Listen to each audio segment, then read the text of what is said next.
guys, it's Mia. You're probably thinking, this is Piper's series called Change. Why is Mia hosting it? I'm here to tell you why. Lindsay, Mom, and I have a surprise for Piper and Ariana. So obviously Piper couldn't host our show today because she's the one being surprised. So here we go.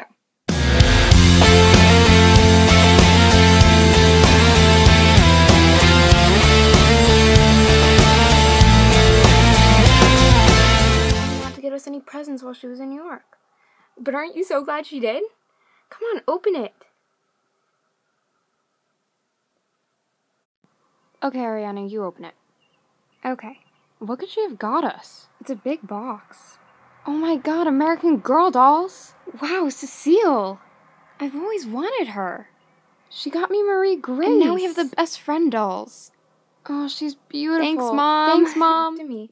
So I want to thank my mom for getting us these two beautiful best friend dolls from American Girl before they retire this year, since they kind of look like me and Ariana, and we are best friends.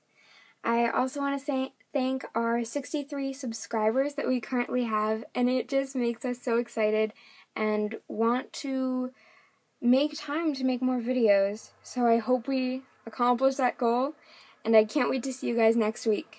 Bye, guys.